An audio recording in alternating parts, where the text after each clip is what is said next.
Twitch Kikos, YouTube Kikos, we're gonna check it out. Let's see. From Yako CMN. I don't know if I've watched any of their other videos, but I'm kind of looking forward to it. And the Game Award goes to... Gaming. Genshin Impact. One of the most exciting games of 2020. An abundance of predatory monetization. Genshin Impact, the sponsor of this video. Gacha games post Wait, Mr. Beast was sponsored by Genshin Impact? When?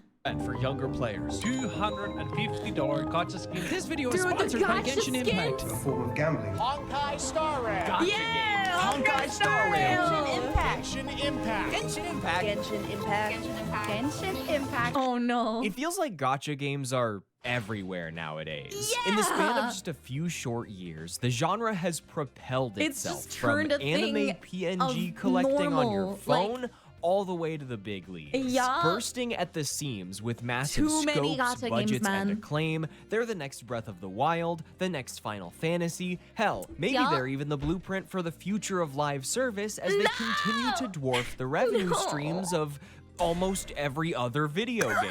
A genre once primarily billion reserved to East globally? Asia and ignored by real gamers for existing solely What? on mobile devices has swiftly entered the global gaming ecosystem as if Infinity it was the most Nikki. natural Dude, step in the world. these are, like, Gacha games super are now recent being games. released What? on all platforms, complete with lavish promotional campaigns, reviews from influencers and traditional publications, Yeah. trailers at gaming events, even prestige at awards shows. Genshin Impact. But even if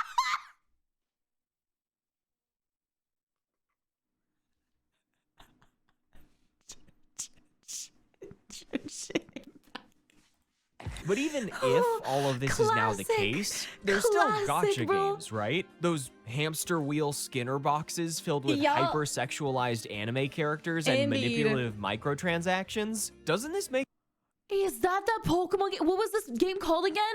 Oh my god, Tower Fantasy!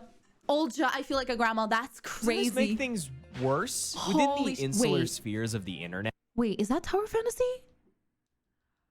Did they just wait? Is Wuwa and Tower Fantasy correlated in any way whatsoever? Cause like that fucking manipulative skin, microtransactions, doesn't this make this looks things- exactly like the character from Withering Waves, like the hamster girl. What?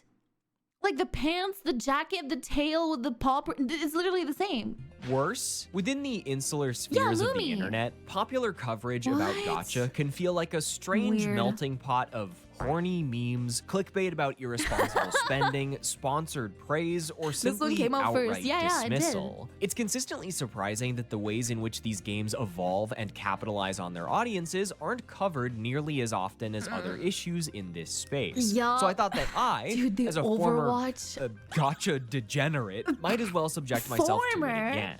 It's like the video game equivalent of I tried quit? heroin so you don't have to. If you can't already tell from the fact that I have a YouTube channel where I talk about video games, I really like video games. From I AAA mean, yeah. to indie, from competitive Understandable. MOBAs to pixel art platformers, Ah, I have a desire to pixel art. immerse I myself love in pixel as art, much man. of the gaming So cute. world as possible. When I see gacha games with gorgeous animations, sprawling worlds, live events, and thriving Oh my communities, gosh, I want to be a can't, part of Acheron. it. I want to experience the stories that get people invested and emotional. I want to learn about the cool characters I see all over social media and at conventions. I want Yes. to strategize in combat so complex it leads die-hard players to write fucking thesis papers on optimized What the fuck? character builds. No, Yet you're every time I joking. try to peek behind the curtain, not only do I fall headfirst into my own Dude. bad habits in a way these games are more than happy to prey on, but I also find That's that the insane. concept of a video game, as I know it, feels entirely ruined by the implementation of gacha mechanics. A growing number of art casinos are popping up right next to normal games or being implemented into existing ones, and most people seem cool with it. Yeah. Am I going insane? I mean, yes and no. Now, this Real isn't cost, exactly indeed. my first encounter with gacha games. I've made 5 videos on the genre in the past in a series that progressed from positivity to disillusionment to, No, Anyway, for this completely video, I want to take a destroyed. detailed look at some of the major design choices behind modern gacha games, Mm-hmm. because they are, simply put, insane. From Insane? manipulative microtransactions to habit-forming retention mechanics to the exploitation of their own passionate Bro, I communities, swear. anime This is insane, My man. foolick, my foolick, my foolick, my foolick. Honestly, like the fact that TOF is still part of this too. Why did they put 4 girls here? Dark Souls? What? So girls are boats? insane. From manipulative microtransactions to habit-forming retention mechanics to the exploitation of their own passionate Lol. communities, I hate anime this. gambling is the tip of the iceberg here. I find the last half-decade of gacha progression to be especially interesting as the genre continues to expand it's beyond just the been mobile expanding, market yeah. into the spotlight of a medium still struggling they're with right, valid they're right. claims of addiction, and one where regulation is essentially non-existent. Mm-hmm. I also want to explore what this normalization might mean for new generations of gamers and the future. This is what I'm worried about the most, is that gacha games, because they make so much money, are going to become the norm. Like, this is going to be the issue from now on. All of the games that you play are going to be this quote-unquote free to play game, but then the moment that you actually play it, it's like this predatory shit that tries to take your money in any way, form possible, because they just want to make money in other ways, right? Like, Of the it's- industry, because like how in don't the know, man. world did Genshin Impact become the fucking blueprint? It As I started did, work on this man. video, I began It asking did. around for sources on addictive game design while Mm-hmm. simultaneously reading research papers on gacha games. God forbid And when one EA book decides to just make a kept gacha game. coming up. Stop. Addiction by design is fantastic. Shul provides further insight. Shul. Yo, would you recommend this book? Oh yeah, extremely. The strange thing is, I was trying to write about Addiction video by games, but design? this book is about machine gambling in Las Vegas. For those unfamiliar with gacha games, here's the elevator pitch. They can exist in many different genres, but are defined by a system where major gameplay The fact that I elements know like every characters and single weapons one of these are is locked insane. behind rotating banners, where players spend premium Zenless, Hawkeye currency earned by Style, playing the Genshin game or Impact, through Arc in-app Knights. purchases Oh my God. on a chance to unlock new content. Also, I'm going to mainly Hot. reference Hoyoverse titles in this video for 2 reasons. One, so cooked. all of It's their over. recent games are heavy hitters that have redefined global perception of gacha. But I And can 2, really they're appreciate the games quality. I've spent the most time playing and analyzing, and they all share similarities that other studios are beginning to use as templates. When talking about gacha games, it's important to Templates, make huh? the distinction that they are not gambling. While gacha no. pulls and loot boxes do share similarities with slot machines, especially considering their flashy visuals and dynamic audio in Yeah. response to jackpots, pulls are over in a matter of seconds and only make up a tiny piece of the time you spend playing the video game. Whether we're talking about casual collectors or competitive meta heads, there's a bit more to it than the rush of the win or a potential monetary payout. No, but the thing is, right, which obviously doesn't exist, you don't get money for it, you pay to play. The thing is that in this game, the gacha part is, of course, it's a gacha game. It's part of it. It's basically the entire thing that it comes to is that you're rolling to get characters. But once you get the character, that's it, right? Unless you're an absolutely crazy fanatic player that gets all of the max constellations, copies, whatever you want to fucking call it, eidolons for the character, there is no way to go further than that. Max is max. And with gambling that is like real life and money, there is no end to it. You could literally, the end that exists is the end of your wallet, the end of the fucking money that you have, right? But with gacha games, it's kind of different where it's like, you have a character, you pull for the character, and that's it. It's done. You gotta wait till the next banner to get the next one if you wanted to go for that one. But then there's also the fact that they like tease characters beforehand and make sure that you're aware of their existence, or whenever like a new region in Genshin releases, you have like 2 or 3 stories with the characters before they actually release in the game. And then there's reruns and stuff like that. Like, the possibilities of free to play is there in comparison to actual real gambling where you go out and, you know, spend money to make money. But in gacha games is different. You spend money to get the character that you like, but at the same time there is no real reason to get the character instantly. Like, you're always going to have reruns in the future, because that's also how they make money off of new players that wanted to get a character that existed in the past, right? So I don't know. Yeah, with gacha you just burn money. With gambling, it's like you're trying to go for that high of like, oh my god, I won massive. I won so much money. Oh my gosh, look at me. Right? It's a bit different. Which obviously doesn't exist. It's all virtual. Kafka isn't real, unfortunately. I'm upset about it too. So what's it like to actually play? I'm upset about it too. Mans is so real for that.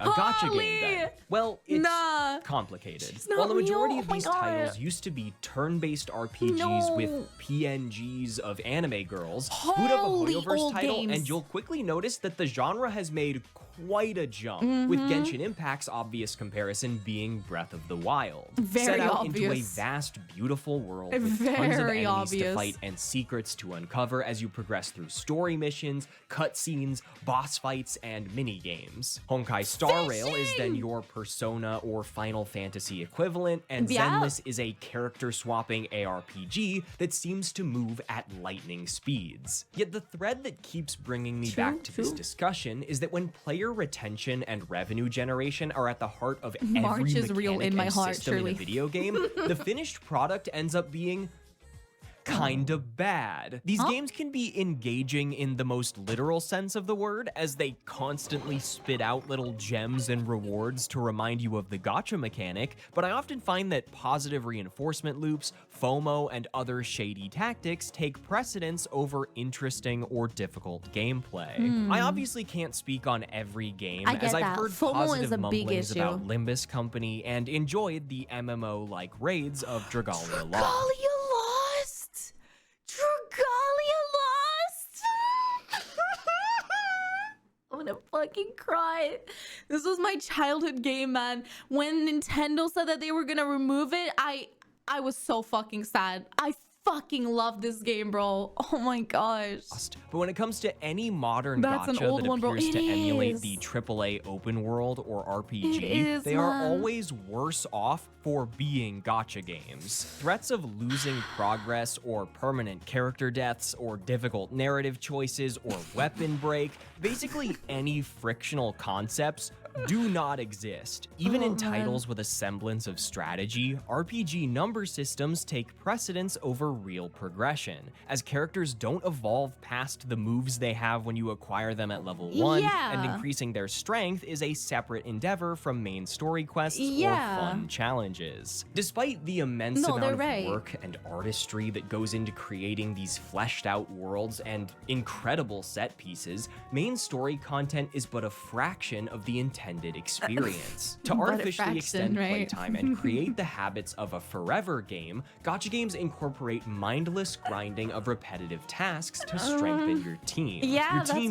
needs to be strengthened to earn better rewards or participate in limited time challenges that, you guessed it, give you currency for upgrading your characters or doing more pulls. So now you understand why I don't do the end game content, because I'm kind of like semi-casual when it comes to most of the gacha games that I play, because I don't have the time nor patience to sit through 5,000 hours of grinding characters to the max of their possible abilities because of like end game content, or like you need to have, like for me it's Genshin or Zenless or anything like that, right? There's different things. There's like Genshin has the Abyss, right? The Spiral Abyss. Zenless has Hollow Zero. Then there's Withering Waves with like all of their stuff, right? Every single game has a different end game type of like, I don't know, reward system that's like, oh yeah, this is going to reset in a week. You should do this. If you don't do it within the next week, you're going to miss out on like 150 gems or like 1,200 gems or whatever, whatnot, right? And that's the biggest issue, is I don't like pressuring myself to do that so that I can get the gems, because I need to play so much to get my characters to those specific points that it just makes it impossible for me. And all of them are stat checks and not that skill based. Exactly. No, for sure. It is not skill based. Most of the time, it's literally just stat stuff. Oh, you don't have like a good enough character to kill this boss that's level 100 in Genshin? Tough luck. You can try again next Abyss reset, which is going to happen in 3 days, you know? Like, it's just impossible to do that. And yeah, also the quick clear for Abyss is insane. Like the quick clears for a lot of games has helped people immensely, but at the same time, you still need to grind to that specific point to be able to reach, you know, the further levels. It's a vicious little cycle that can continue in the content droughts I hate how much the community brings up how you need an Eidolon/constellation. Yeah, that too. There's a lot of cases where you're going to need a specific constellation because it's like, oh, but E2 is like so powerful. And if you don't get E2, it's going to basically ruin the character. Oh, you need E1, S1 because if you don't get both, then you're not getting 100% of their like possible prowess and, you know, power in the game, which is kind of major updates. An issue that many of these games struggle with since they aren't designed with the same infinite replayability that defines live service multiplayer. But hey, at least they're free, right? In acknowledging that gacha games aren't traditional gambling and thus much trickier to discuss ethically, the most important distinction comes from a phrase many use to defend monetization. You can experience everything without spending a penny. Gacha games are... What did he say? What did he put? Wait. What did he... Accept rare characters and their skills and best weapons and exploration abilities and... The funniest thing is that it cuts off at the last and. This is cut off. There's more that he wanted to... Yeah, you can experience the game for free. Totally, right? Right, guys? Right? Gacha games are very much video games, and they are technically free to play. There is no betting required to explore the sprawling world of Tevat or witness Star Rail's storyline. However, even though you're not being charged an entry fee, it's nearly impossible to complete all of a gacha game's content without engaging with the gacha system. That's what I'm saying. Like, not only the gacha system, you're going to be engaging with the gacha system nonetheless, because you get fucking gems, you get free rewards from playing the game. But the biggest problem is that they're using your time as money, in a sense. Like, they want to keep you playing on their servers for as long as they can, because it also gives them a good look on, like, possible sponsorships and stuff like that, of course, but mostly also the same thing happened with Fortnite from what I remember. This season, they changed the entire Battle Pass EXP system because they made it so that you can get all of the Fortnite, what is it called? Fortnite crew battle passes all in one. So they want you to play the game more so that you can get the same amount of EXP to clear your battle passes, so that you spend, like, yeah, basically more time in the game. No more stars. Exactly. Like, it costs more time to get the same amount of XP that it would have had, like, a month or two ago. Which was a very big issue, and a lot of players complained about it, and they changed a lot of things, and they made it easier for you to get XP, and that's good.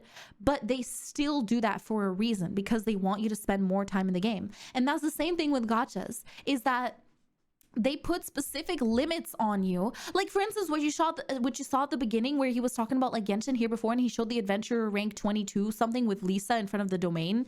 That's what happens in a lot of games. They stop doing that as much, but they still make it so that if you haven't cleared a specific amount of content, or if you haven't, like, leveled your character to a specific amount, you're not gonna be able to go further in the story because of, like, level limiting and stuff like that. It's insane. Even if you just use free rewards. More importantly, it's fun, and the characters are hot. It's like that's where we got the name for the damn genre. Elemental interactions and team flexibility are often key parts of the experience, but very few characters can be unlocked simply through playing the game. To create desire to spend, a gacha game relies on far more than just advertisements, as the game itself is a living ad. She's so fine. Side quests, and events will constantly show off premium characters, Hello, my lady. establishing their personalities and place in the narrative, God demonstrating how damn. much cooler their abilities are than the I miss mediocre her, ones man. you I got want to for see free. fucking And hey, look, Kafka you in can the even story take them for again. a test drive, and we'll give you a couple nickels for it. This is all to say that just because you don't literally The gamble testing. money doesn't Check out, we're mean watching there a 50-minute video about the real cost of gacha games. Actually insane. Let's check it out. Insidious design elements at play. Remember Addiction by Design, the book I mentioned earlier? The Gamba one, In it, yeah. Natasha Schul notes that many gambling addicts don't play to win. Rather, they become addicted to escaping the real world and entering a state called the zone. And I What the fuck?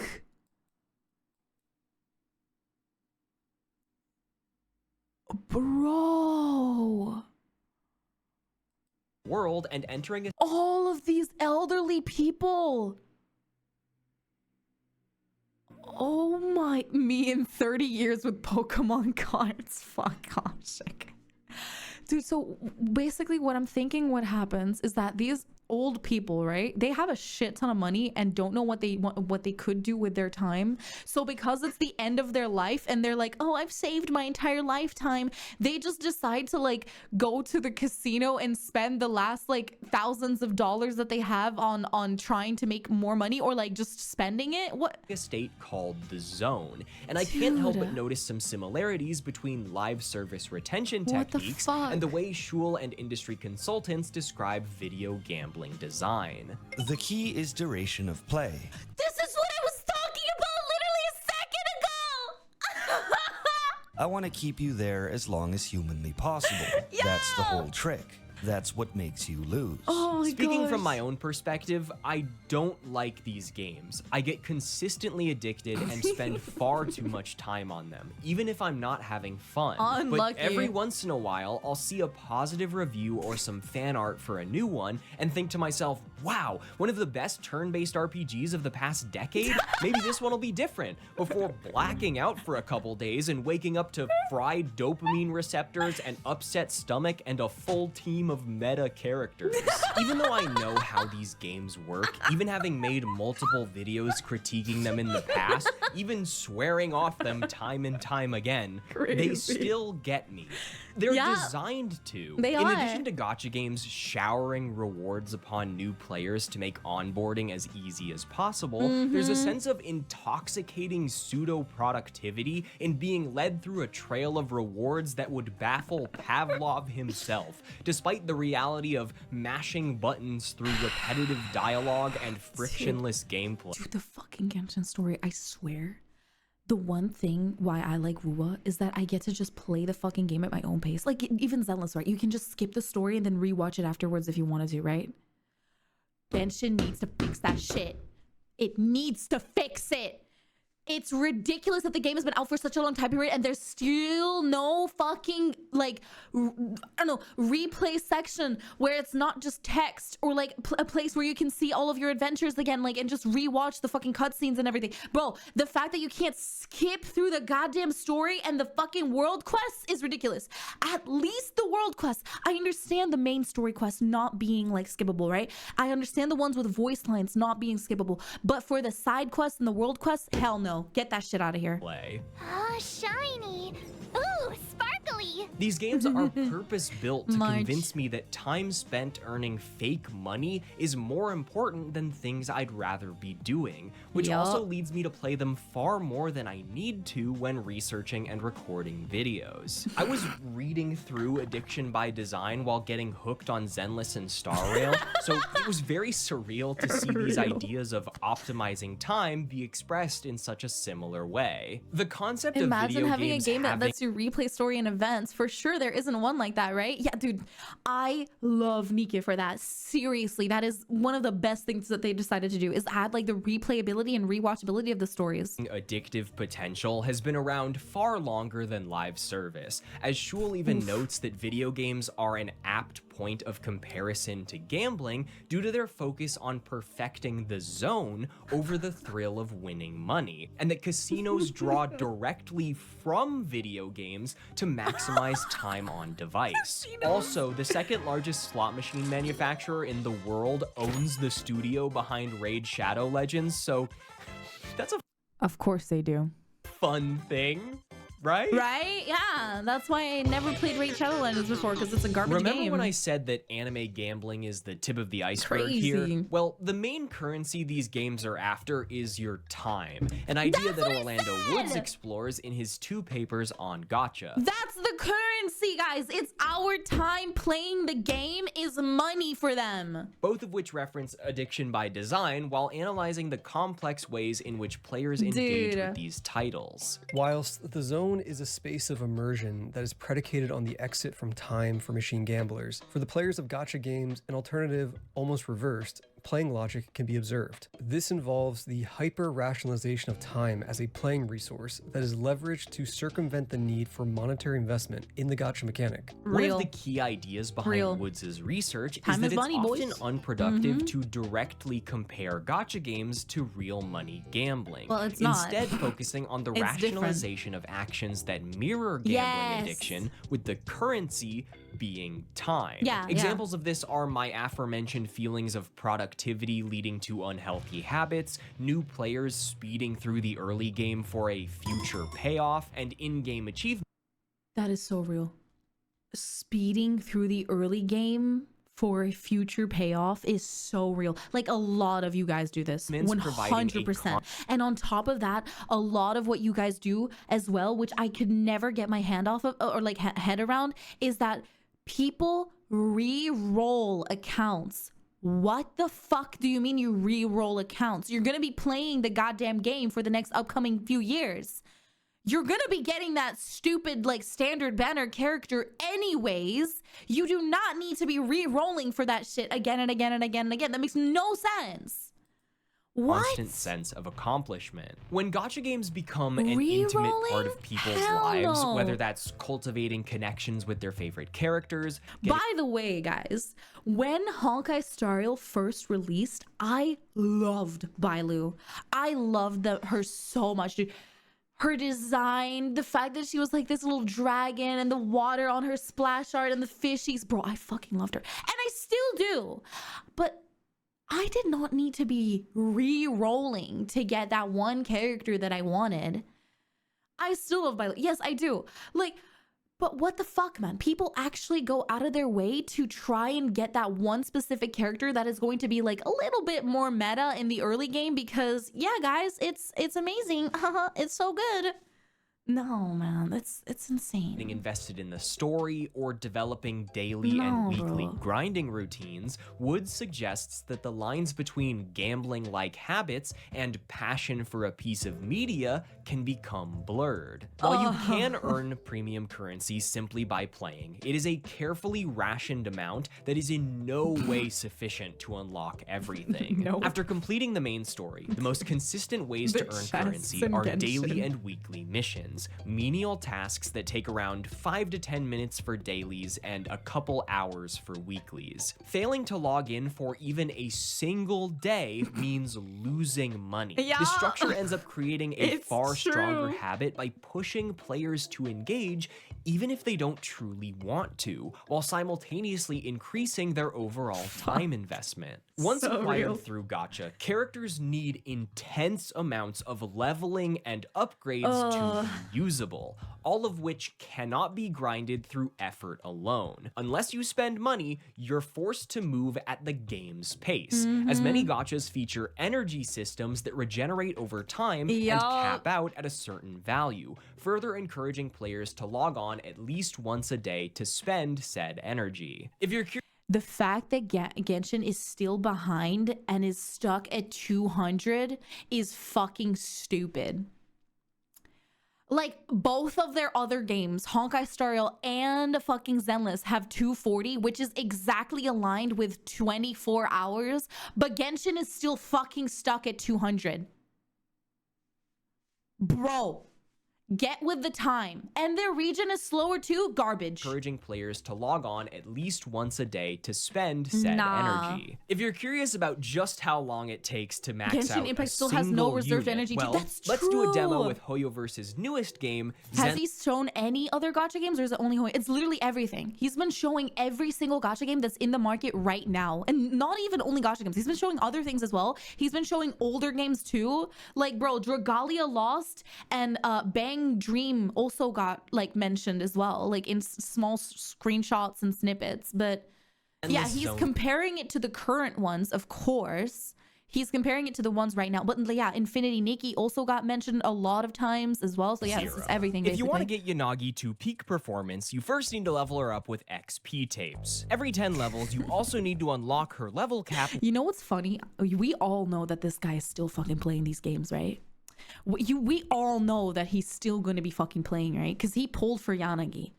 He pulled for we know that he's not quitting after this video. It's Jover, dude. With Ascension. These materials will take upwards of 30 repetitions of 2 mindlessly easy missions over a week. Lol. Then you need to upgrade each of her 5 skills 11 He's showing times, Harumasa which will cost too. He over did? 300 skill chips, which Bruh. usually drop around 10 to 20 per mission, meaning another 2 weeks and over 40 repetitions. Then you need to upgrade her 6 core nodes by fighting the same 2 bosses like 15-ish times, one of which can only be fought 3 times per week. And that's it. Phew. After 3-ish weeks, your new anime girl has reached her fullest potential. Garbage. Just kidding. You also need to level and ascend a W engine, basically Wait, a they forgot passive the double weapon engine, from that's level right. 1 to 60, as well as 6 disc drives that feature their own chance system by Dude, the dropping with disc randomized drives. sub-skills The that require repeated fucking farming to get artifacts, best in discs, slot relics, offerings. bro, that's the worst and part you of need the to farm game. in-game coins to pay for the upgrades. And then do all of that 2 more times for your other team members, and 3 more times after that to have 6 members for certain missions. Ignoring limited time event bonuses, we're talking around a month to prepare a single character for endgame content. And this is why I don't do endgame content, chat, because it is ridiculous how much fucking time you need to spend on a full endgame content team, or maybe 2 teams. Like in Genshin, Zenless, and Stariel, you need 2 teams. And then it also depends on the enemies, who you can use, because there's different types of elements and strengths and weaknesses and all that other bullshit. Bro!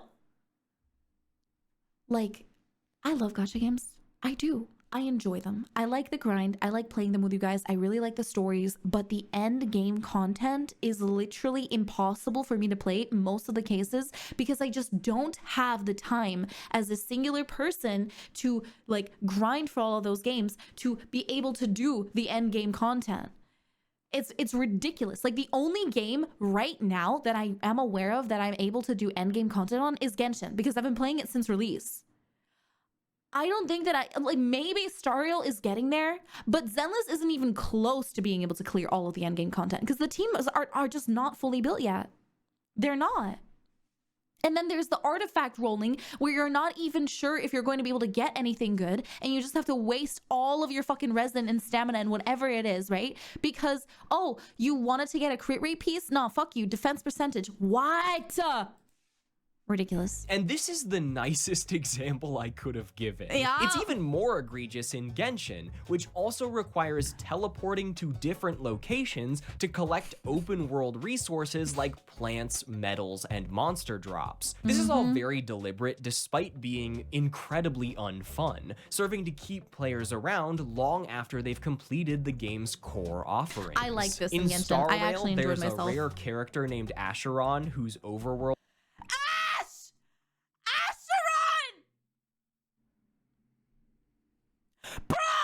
Okay, at least learn how to fucking pronounce her goddamn name. ability lets you kill enemies without having to fight them. I wonder why they did that. While Woods Acheron? notes that the attempt to circumvent spending allows players to feel like they're outsmarting the game rather than being held captive by its design, he also mentions that sunk cost can inevitably be the thing turned that into leads smoke, to lol. a purchase. As the harder a player tries to beat the system, the more intangible capital or time they spend doing so. Because banners will eventually guarantee a rare character drop through a mechanic that is actually, seriously, genuinely called the pity system, money ends up being a failsafe in the event that players are unable to save up enough free currency. Yup. Essentially, in the process of attempting to outsmart the game, players are still, drumroll please, playing the game. They Even are. if a player never spends money, they will waste a significant amount of time in an attempt to beat a system that is poorly designed on purpose. With every hour you put into a gacha game, its hooks only sink in deeper, and the harder it becomes to ever quit or uninstall. After all, you've put in so much time, I mean hard work, into accumulating these characters and resources. Surely it wasn't all for nothing, so why not spend some money? You've earned it. And now that you've invested both Fuck, bro.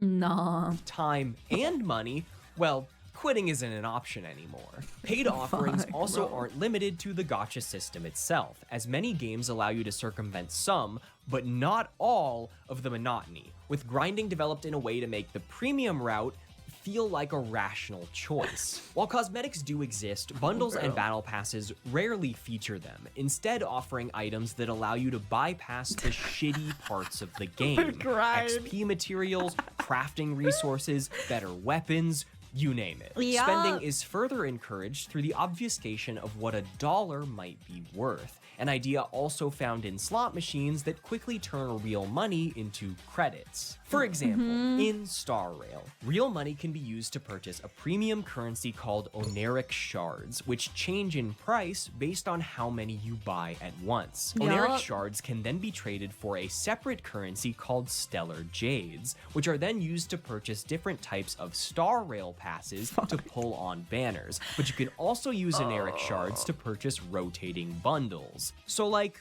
how much did that 10 pull cost? Fuck if I know, I'm gonna do another one. Take a look at the nauseating level of storefronts, and you'll also find plenty of shady tactics to encourage spending. Membership passes that require daily logins to maximize their value, bundles that seem like a better deal than standard shop prices, intro offers that give you double the amount of currency on your first purchase, even pop-up deals that expire in a matter of minutes or hours. Unlucky. Whoa, huh? Flash sale?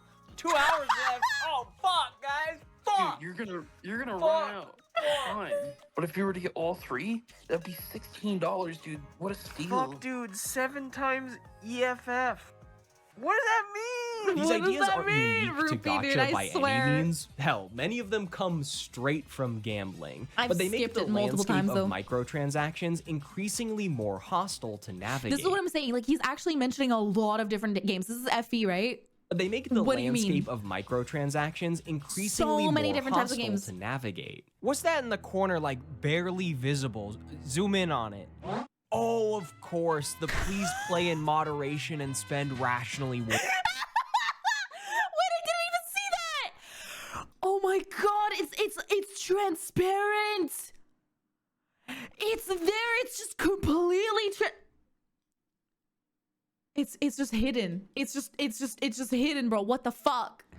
Oh, of course. I didn't even know that please existed. Play I in didn't either. moderation and spend rationally I've warning. never You know, like seen the that ones you see in. before. Oh no. Oh, Another no, factor that yeah, drives the ones that you spending can see be in, found in the gambling genre's places. prioritization of marketable and highly fleshed out character designs to facilitate parasocial relationships. Almost all gacha games have a heavy emphasis on slice of life or romance events to flesh out characters in casual settings. What is this? What is this, chat? Why the fuck is she naked? Why is she wearing lingerie? What is going on? Snowbreak? TOF? TOF? And allow players to become more attached to them, even before pulling on their banner. Also, any passing familiarity with anime or gacha games is enough to pick up on their hypersexualization, a very intentional and sometimes questionable detail that only furthers player attachment. It's not her. No! That's a child. That's a child. With a whip, dude? Incorrect. When considering the frictionless design of the average gacha game, rarely is excessive spending required unless you want to complete Bro, they're doing this on AFK Journey now, Mifu. AFK Journey literally just released. What do you mean they're doing this on AFK Journey? But they just made the game. What do you mean they're already doing this on AFK Journey? As in, like, they're looting their characters already? It's been like a few months since the game's really.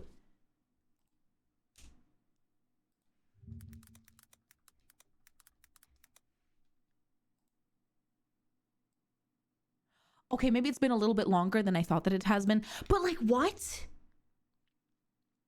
What do you mean? Piece of content as quickly as possible. It's less about what Jane Doe's skills do and more about getting to stare at her butt. This character is very special because of her beautiful walk, and oh my god, that cake even jiggles. She has been nominated as the thickest character in the Hoyoverse. Yes. When compared to Juyuan, it's tough to determine the winner because both bakeries are great. Oh my god. They're so fine, man. Discussing I swear. the impact of gacha game communities is tricky because if anything, Holy, it's often one of the most DMs, valuable. please. Bro, I'm mid-video, dude. I feel bad for the YouTube Kikos that are gonna have to watch it. Then they're gonna be like, bro, Mifu, when do you ever shut the fuck up? When do you ever just let me watch the video for once? Oh my god. What is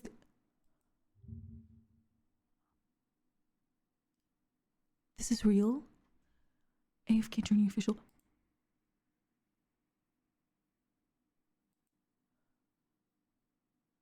This is real. This is real. This isn't. Oh, how the times have changed. Oh, how the times have changed. That's crazy. Unlucky, boys. Holy shit, what the fuck? Takeaways. They're going Live to the dark service side. inherently cultivates more active Snow Peak 2.0. communities through a constant flow of new events, trailers, characters, and gameplay updates. The sheer popularity of gacha games has led them to dominate fan art and cosplay scenes in recent years, and the Fate Grand Order fans draw some lovely comics. Plus, most players are well aware of the hells in which they exist, often joking about being trapped or bonding over the shared suffering of bad polls. Hell, the very first video I made on this topic, in which I applauded and recommended several titles, was called Gacha Games Are Ruining My Life. As much as players can have individual relationships with games and find enjoyment in flashier attack animations with bigger numbers and bigger cleavage, there's often a social value to the digital collection aspect. It feels good to get a rare character that other people don't have. It's exciting to optimize a meta team or steamroll a difficult mission with an overpowered unit. These feelings are fun in ways that are exclusive to gacha. But since the companies behind these titles are well aware that maintaining a strong fan base is essential to running a premium game, they often seek to bolster their communities by encouraging and exploiting participation. They also do data tracking. I hate these events so much. A lot of data tracking. Jolene Bloom's paper on Genshin Impact explores the concept of a media mix, the use of secondary art forms like anime and music, as well as social media When is that anime coming, huh, Genshin? When is it coming? Where is it? Platforms and advertising it's been to years. keep people interested in a center, which in this case is the gacha game. For weeks before new updates are released, This video is players accomplishing one thing here, calling each and every single one of us the fuck out right now. It's crazy. Teasers and content to build excitement, culminating in original soundtracks, lavish animations, and gameplay demonstrations. There's nothing inherently wrong with this. It's one of the coolest parts about the live service genre. Yeah, I agree. But the second part is where things get a bit more insidious. If you've played a live service game before, you're probably familiar with the concept of a daily login bonus. But modern gachas, especially Hoyoverse titles, take the idea several steps further. You can earn additional rewards for grinding and gacha pulls by following social media pages, leaving comments on official forum posts, and by checking in every day on external websites, fuck that shit. many of which often look like slot machines. This gamification of actions that players often take of their own volition is another way that gacha games seek to deeply embed themselves into the lives of players to ensure long-term retention. Hoyoverse also facilitates unpaid fan art, cosplay, strategy guides, streams, and other content through contests, many of which offer in-game currency as a major reward. Player-generated content such as this may be conceptualized as participatory culture, but is in reality free labor for the developer. This blurring of the boundary between labor and leisure in Genshin Impact's grinding practices can be identified as playbur, a form of exploitation that masks user-generated content as playful, but is in fact a commodification of leisure as labor, capitalizing on consumer creative output without compensation. Yeah, they're literally just taking their time and money without paying them. That's insane. Such labor practices fit within the larger trend of digital games becoming increasingly designed in terms of productivity to manipulate player populations to increase their time and/or spending on the game. There's nothing inherently wrong with a game studio interacting with its community, it's been working. but there's also a real difference between giveaways and spec work. There's also a difference between cosmetic prizes and prizes that impact gameplay. One of the big reasons live service games have become so controversial is that the amount of time they demand from players can be exhausting.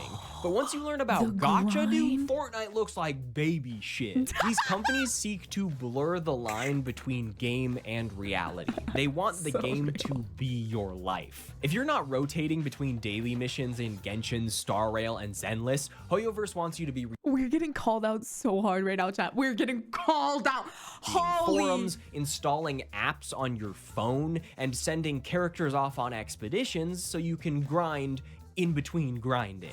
They want you to share their ads and create free content for their benefit. Also, you can have a chance at a bit more fun in their game. None of this is a monetary price, but it just feels wrong for the cost to be this high. So, we now know that gacha games are very good at what they do. But I could have told you some of this 10 years ago. The main difference now is the scale. It's massive. And my God, are the scales just like...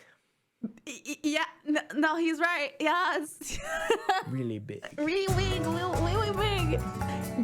As much as Genshin's Impact. I'd love to criticize every design choice in a game like Star Rail, not much has changed on a fundamental level. It's all a little weird and fucked up, sure, but limited banners, character grinding, and daily weird and fucked up, sure, but limited Holy Dragalia banners, lost. character grinding, and daily missions have been a staple of the genre since its insurgence. Bro, the fact that I recognize some of these games is insane. These are so old the too. Early 2010s, and free games that can be played on a phone are wildly popular. No two ways about it. The real idea that led me to write this video is that these games are evolving within the gaming sphere and thus influencing it. And to illustrate that, we have to talk about the primordial beast itself, Genshin Impact. Genshin Impact's monumental success made it the gold standard for a new wave of gacha games seeking to make the jump to PC and consoles. Upon its release in 2020, it was one of the most expensive games ever developed, drawing 100 million! comparisons to Breath of the Wild and receiving widespread praise from critics and general audiences. Millions of people fell in love with this game because it redefined what a gacha game could be. It also made a shit ton of money. Like one of the most profitable games in history type. The funniest shit is that it costed them like 100 million upon release, but they made like billions of dollars the moment that the game came out. Money. Like $2 billion in its first year type money. That's developers what I'm saying. Like 2 billion is nothing, bro. Or sorry, 100 million is nothing in comparison to how much money they made. Both East Asia and the West immediately took notice, and the last 4 years have seen a huge shift in where gacha games sit next to more traditional releases, as well as more widespread adoption of manipulative mechanics. Yeah, I mean, why make an affordable skin for Jinx fans to enjoy after the release of Arcane when you can put it behind a gacha banner that requires up to $250 of investment, thus making... I will say though, League is so fucking predatory when it comes to this shit. It is so disgusting. Making it artificially scarce and more desirable. Oh, and announce it the day after a bunch of layoffs too. That would be sick. The most direct result of Hoyoverse shaking up this space is the current wave of Genshin likes. Doesn't really have the same ring as Souls likes, but You get the idea. Instead of looking at how Genshin redefined the possibilities of the genre, other studios started ripping elements of Hoyoverse games wholesale, such that art styles, UI elements, monetization structures, and large swaths of games themselves are indistinguishable from Genshin Impact. Genshin Impact, but you can lock onto enemies like Dark Souls. Genshin Impact, but it's a cozy dress-up game. Genshin Impact, but you can stare at girls in bed while they sleep. There's an ending dawn, is disgusting. Ananta, Azure Promelia, Neverness to Everness, Duet Night. This is what I'm saying. This is what I'm saying. There's so many gacha games that are going to be released in like the few upcoming fucking months. What do you mean? Unending Dawn, Ananta, Azure Promelia, Neverness to Everness. There's so many games. We're not going to be able to keep up with all of this. Ananta, Azure Promelia, Neverness to Everness, I'm not going to be able to keep up with this. Night Abyss. It's and over. the new one they announced at the Game Awards. I can't keep up with this shit. There's Genshin Impact. It's literally just Genshin Impact. This is Genshin Impact. No Bro. fucking way, dude. Stop. This is Mondstadt. It's the same town. Is it not just Genshin? None of these are outright plagiarism, but the resemblance is so uncanny that it wouldn't be hard to convince the average gamer that every high-budget 3D gacha game released in the past 4 years, or set to release in the near future, is made by the same studio. In writing this video, I've retreaded so much of the same ground that I covered in my Genshin video because, well, Genshin used the old blueprint to define a new one. Gacha games have always been huge in East Asia, but the release and reception of Genshin has signaled a global shift as free mobile games are becoming virtually indistinguishable, both visually and culturally from traditional premium games. There are a few examples I could lead with as direct as the Game Awards, where Hoyoverse has taken home accolades for the past 3 years. Best mobile game in 2021 and 2023, and Player's Choice in 2022. Alongside this, they're being constantly promoted during the Game Awards. What about Zenless though? What about Zenless? Didn't Zenless also get something in 2024? Am I going insane? Major events like Summer Games Fest and Gamescom. This normalization can also be found in reviews from game journalists and traditional media Yeah, it got nominated. which have exploded in number after the release of Genshin.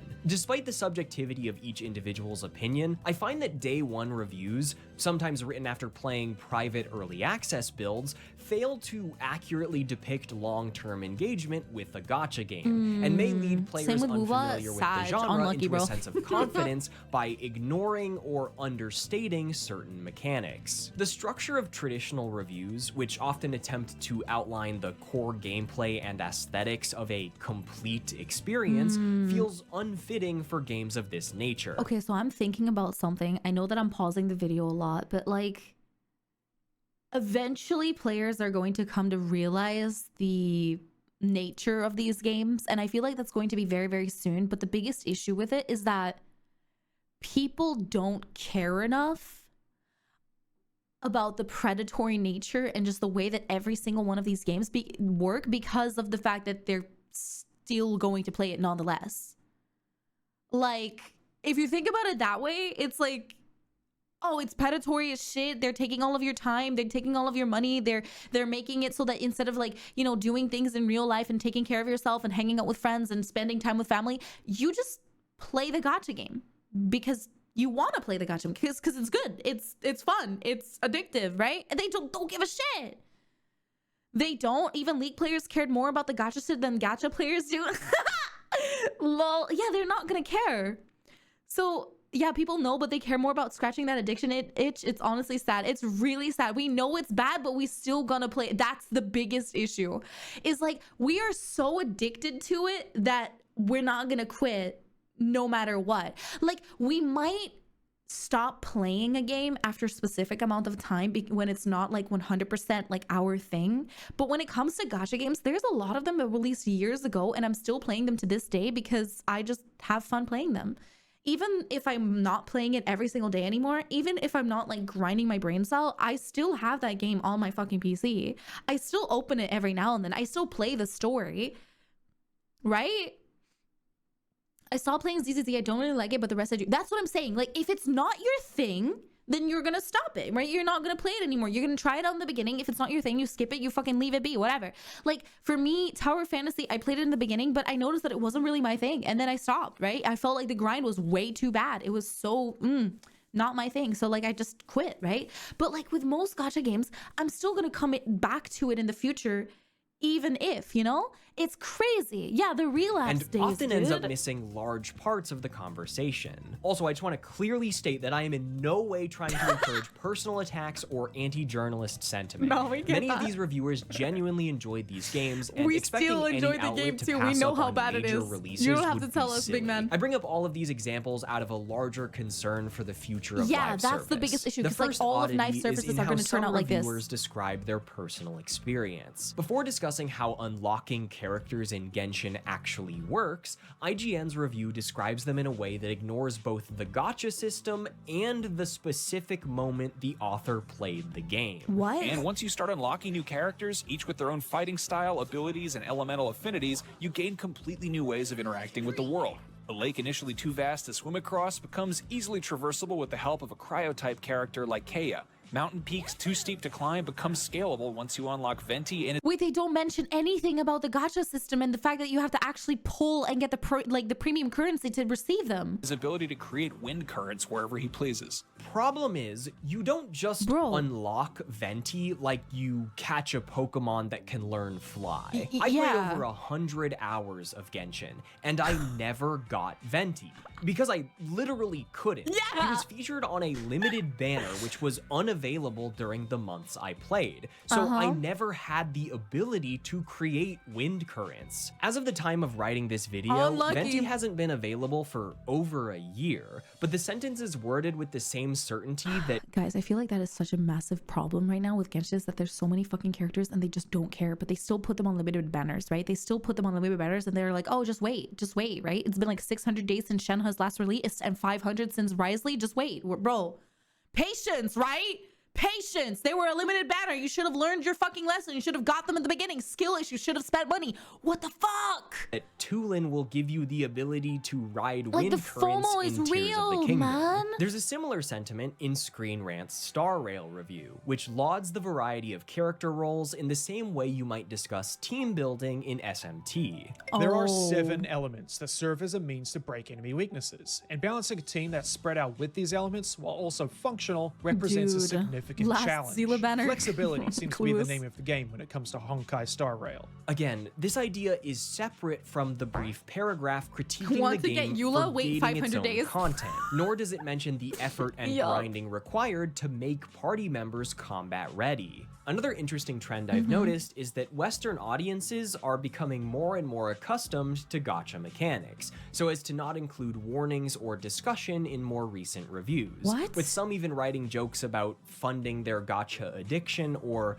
luck from the gacha gods. When it comes to reviews of Zenless Zone Zero, GameSpot gosh. almost entirely ignores the existence of gacha or microtransactions, partially What? because of their accurate opinion that the game is too easy. What Games the Radar spends 3 sentences outlining gacha while not even mentioning any of the other microtransactions. Matt hasn't at even play. played the game. What the Destructoid fuck do doesn't you mean it's mention too easy? either at all. As for Crazy. IGN, it's 1 sentence, Okay, but bro. this Too bizarre easy, man. disconnect is illustrated by a passage near the Easy end dev of the account review.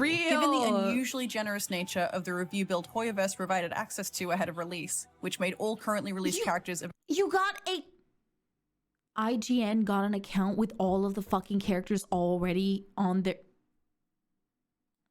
available right away, it was difficult to get a clear picture of how Zenless Zone Zero's progression systems will feel long term. These reviews Okay. are written in a Yeah, manner I wonder why it's adjacent not to hard, guys. premium I wonder games, why. unable They to literally got a dev analyze account. long-term issues at play. Despite the fact that Hoyoverse games are designed with tons of tricks in mind, Lol. you'll find that a lack of PvP or intense difficulty often leads to the same conclusions. You really can't beat free so long as you resist the rather tame temptations to spend money. You can play the full game without ever spending a penny, just not with a full character roster. You'll be able to clear all content reliably with just the default characters. There's still a ridiculous amount of content I mean, for a they're free not game, wrong. and that makes it worth it.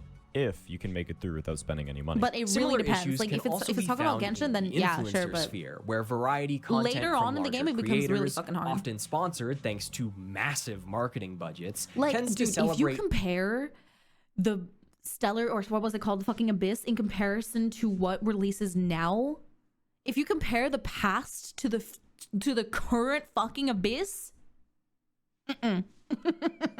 you need to swipe. You fucking need to swipe. You're gonna try to do MOC with Arlen? Hell no. No. Positive or interesting aspects of Gacha, while when Connor played League recently with Ludwig, Riot messaged him and unlocked all the characters and regular skins on his account.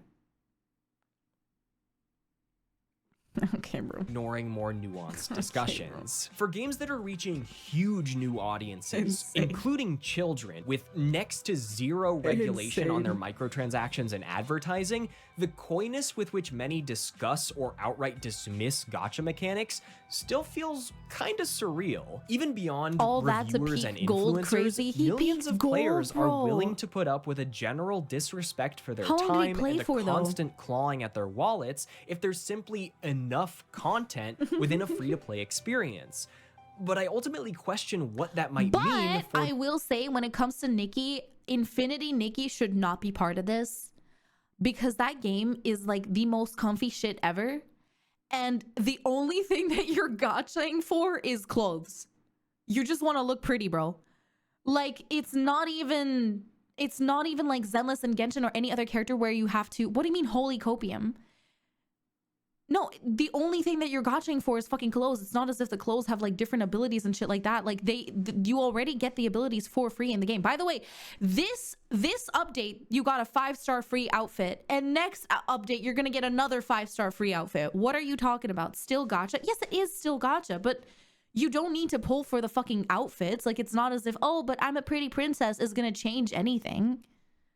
Like, it's cosmetic, whereas in like Zenless and Honkai Star Rail and Genshin, like, you literally get a meta, how do you say that? Like, stronger character based on which one you pulled for, or a stronger team based on which character you pulled for, right?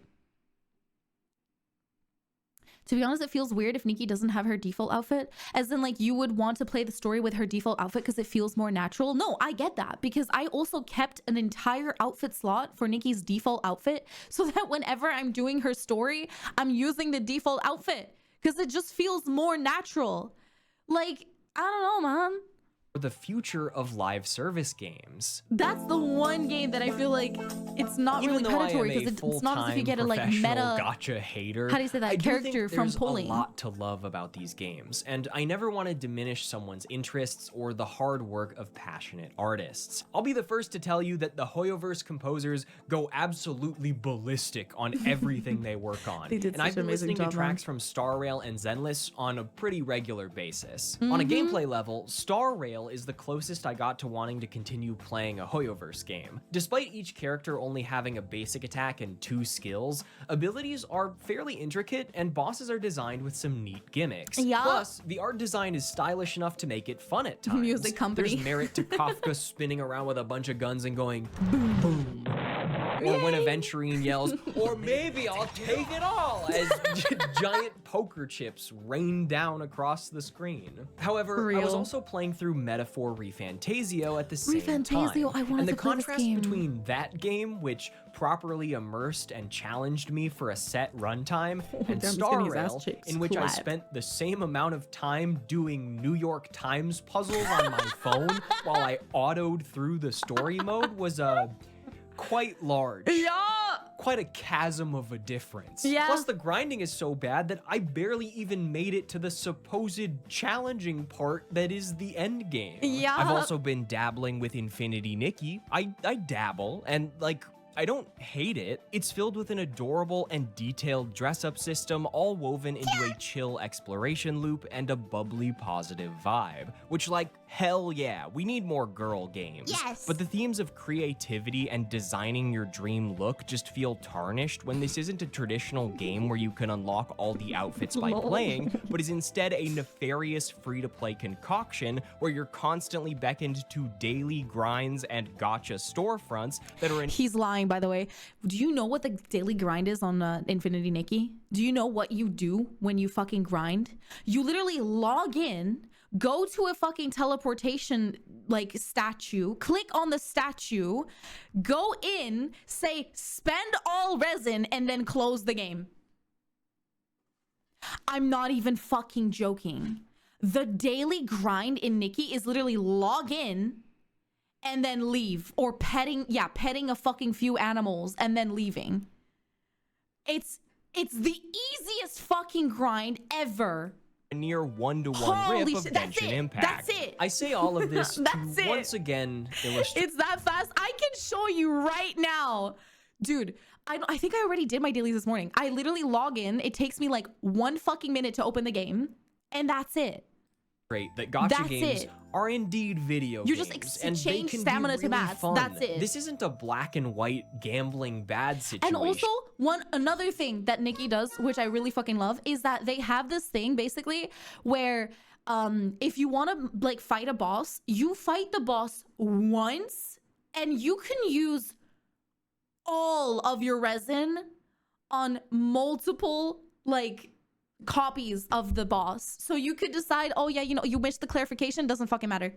It doesn't matter. It doesn't matter. So like if you fight the boss once, you can use all of the resin to do like get all of the mats multiple times. You don't have to redo the fight. Yeah, you can fight it just once. That's it. It's so nice. But yeah, whatever. Copium goes hard. Shut the fuck up. Shut your balls. I actually like this Instead, game. a nefarious free-to-play concoction Go where back. You're He actually constantly says beckoned good to stuff about daily Nikki. Okay. grinds and gacha storefronts that are a near one-to-one rip of Genshin Impact. I say all— What does it say here? What does it say? What did I fucking miss here? What is he talking about? I might make a full video on my second channel, but just to elaborate on a few more thoughts, Infinity Nikki is probably the best modern gacha game I've played and understands what makes games like Breath of the Wild work a bit more than its contemporaries, but it's difficult to fully immerse myself in the joy it can provide when it's also hellbent on being a gacha game, and it's always worse for doing so. And every single moment, from collecting outfits to taking photos to exploring the world, has an integrated dopamine feedback loop that drops premium gacha currency or gates content behind crafting, leveling, and energy systems. I really wish that this was just a regular game and that the fishing minigame was better. Come on, guys. Bro, he's coping. The game just released. It's on patch 1.0. But yeah, holy essay. Jesus Christ.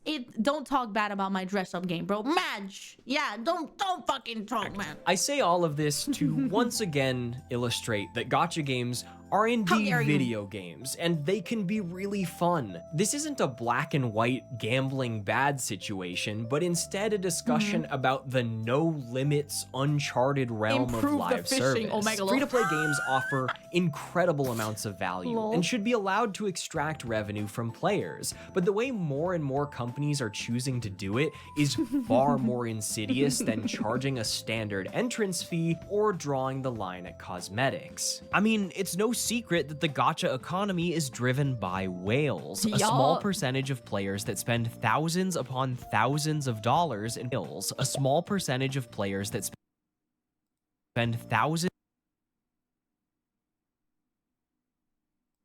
upon thousands of dollars in pursuit of maxed out collections. Just because you can technically play the game for free doesn't mean there isn't a bright, glittering Pandora's loot box around every corner, purpose-built to extract every last penny from those most vulnerable, in ways eerily similar to casinos that promote the facade of responsible gambling while exploiting their most addicted customers. I also didn't talk about PvP because, man, if you let people think they're better at a game than other people, You PvP win. sucks. Even beyond their hazy ethics, I think what really scares me is that in gacha games, I see PvP's a gachas boring are future. absolutely The sheer disgusting. potential based on budgets alone is exciting in theory, but in practice, they're created by committees to maximize profit. Yeah, no, so fuck terrified PvP. to lose even It's a single disgusting. player that they eschew any valuable friction or difficulty for a yellow brick road. The funniest thing is that now that I actually think about it, every single game that has PvP that I've ever played, I've quit. Every single game that has PvP, I've quit because I felt like everybody else was so incredibly fucking like sweaty that I could not, bro. Hits that'll give you the solution to a puzzle Besides the first Nika, time you get but it Nika wrong. feels comfy. Hell, they'll Like, play it's most not- of the game for It's not you. like AFK So this is the Journey. right It's way to not go. like, dude, so I'm many being games. fed just enough information to work out the puzzle. I've tried Genshin, Star Rail, Zenless, Tower of Fantasy, Wuthering Waves, and dozens of older titles. All games with middling gameplay and meandering storylines that are never meant to be resolved. Games filled to the brim with egregious fan service that drowns out any chance at varied character designs and art styles. I love Jane. Holy Jesus Christ, dude. I think Carrie Brunskill's review of Zenless on PC Gamer sums all this up pretty Holy perfectly, Jane. so I'm gonna quote it. More than anything, it makes me sad. The more I play it, the more obvious it is that not only is this not a good action RPG, but it also has no real interest in being one either. What ZZZ actually wants is to be my new forever game. The only thing I think of when I find the time to do some dailies. It will Yup. encourage me to have just one more go, to come back for just one more day. Also, it can extract as much money out of me as possible and then smile politely as it asks for more. Design crazy. philosophies be damned, countless IPs are churned through the gacha Yup. system every True year to caught. get some of that sweet, sweet revenue. Final Fantasy, Octopath Traveler, Persona 5, and a multitude That's of not- offerings wait, from is that Persona Nintendo, 5? Am I whose going gacha insane? excursions are especially disheartening considering the company's association with family friendliness. Dude, nothing feels safe anymore. They got Dr. Mario, Mario Kart, Animal Crossing, Fire Emblem, Pokemon, Pokemon again, Pokemon again. Let's make some fucking money off of Pokemon! Pokemon Unite intrudes on the perceived fairness of the esports scene by being a MOBA that includes grindable / paid mechanics. This is also one reason why I quit the game. This was so stupid. This was the most bullshit stuff ever. Like the fact that you could just spend 1,000 money, 3,000 money upon the game of like the day of release and just completely steamroll everybody in the lobbies because your fucking characters were overpowered as hell because you gotcha'd is ridiculous. That affect an Like, this should be individual's power skill-based. during a match, alongside What do cosmetic you loot mean? boxes and a nauseating amount of menus, currencies, Nah. rewards, and purchase pop-ups. I could Battle not stand royales are this. another genre enjoyed for their high skill ceilings and dynamic multiplayer interactions. But My Hero Ultra Rumble said, yo, get this. What if we power creep the shit out of our characters you play as and put them in a gacha system? I like that. How's that one going? There's also Stranova, a recent release which dares to ask the question, what if Valorant could be worse by implementing a Insane. gacha system to unlock skins for every character while stealing maps directly from Overwatch? That second What?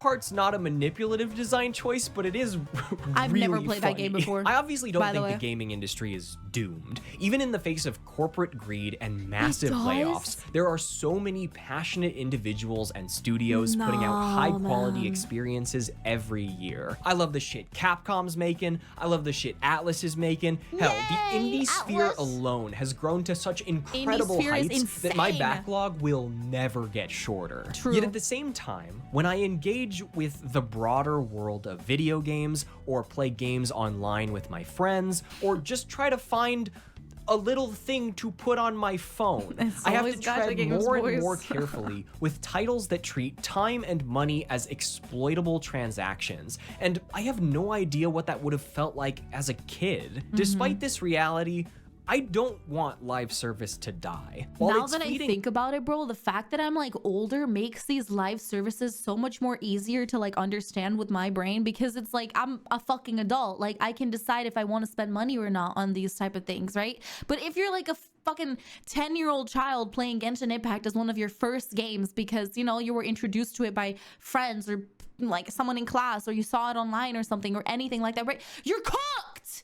Because you're gonna be addicted, dopamine fried from the moment that you step out of your fucking mom's womb, and it's like, oh damn, I'm addicted to fucking gacha games. What? Dude, like it's insane. Child about to steal a mother's credit card? No, but that's the thing. This actually happened. There was like this girl in China, I think, that stole her dad's like credit card to like spend money on like, she said that it was gonna be for like travel and school stuff and whatnot, and then she spent like $7,000. Was it Singapore? It was Singapore. She spent like $7,000 on Genshin Impact because she didn't understand the amount of money that it was. Like it's an example, but like yeah, it's insane. Nature is often a hot topic. I see it as the gaming equivalent of 20,000. It was 20,000. Stage plays, where value is found through being there. These living, breathing experiences create a unique sense of community, even outside of Singaporean dad $20,000 in debt after daughter's in-game purchases in Genshin Impact. It was 20,000 Singaporean dollars. Okay, but that's still insane. From watching esports to getting excited about characters and cosmetics. They're also just really fun and smart and innovative. Insane. Anyone that watches this channel knows I'd take a fucking bullet for Rumbleverse. But as I watch kids grow up in a new generation where manipulative this is literally what I was talking about. This is literally what I was talking about. They're just being manipulated. Like children, new generations are just gonna get manipulated like crazy. Design is normalized, grinding is an entry fee, and communities bond over shared suffering.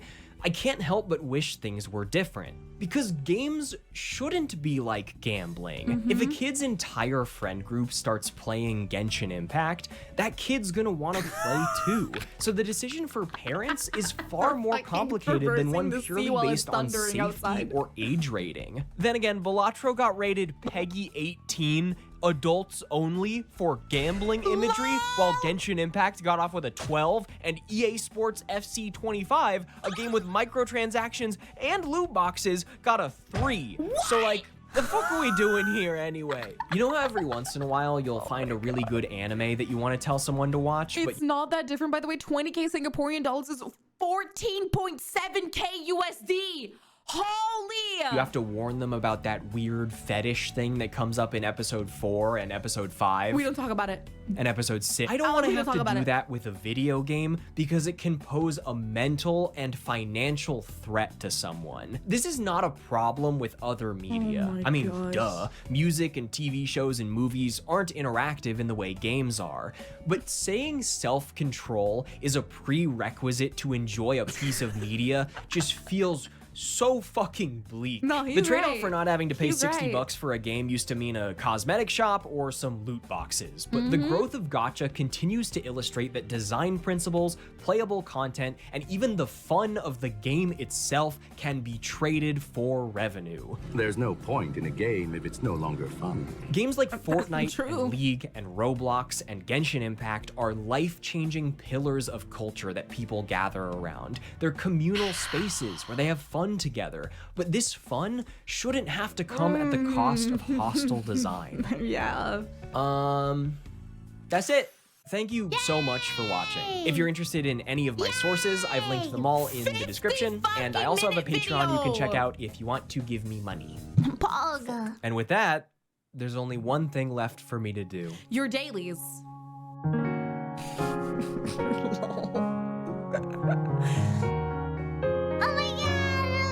Abused Amber.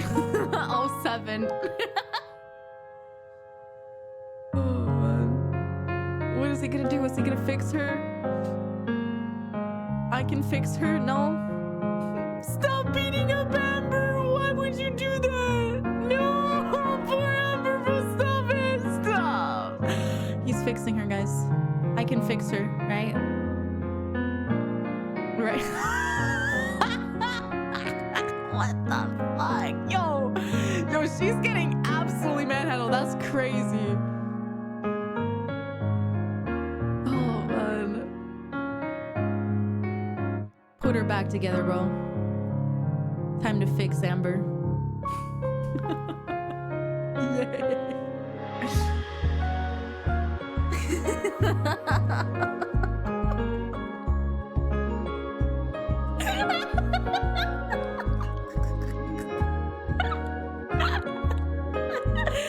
Dude, what happened to her ears, man? Sag.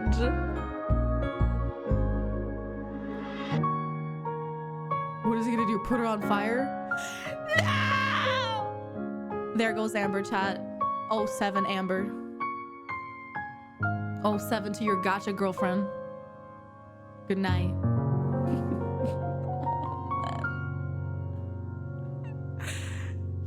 Well, yeah, 50-minute video chat, and we took like how much longer to watch it? Who cares, I guess. This was a banger. Thank you so much to Yako CMN for making this absolutely insane video. Guys, go check them out. You know, go check it out. I'm gonna put the link in the chat as well. Do tell me what you thought of this video, honestly. Everybody in the YouTube comments as well. Honestly, this was a crazy video. I had so much to say about it, but my brain is not working today and I was stuttering way too much. So hey, if you have any other ways to better, you know, explain what your thoughts are on this video, yeah, please do tell me. What do you think of gacha games? How is it going? Thank you so much for watching, and I'll see you guys again on the next one. Bye bye.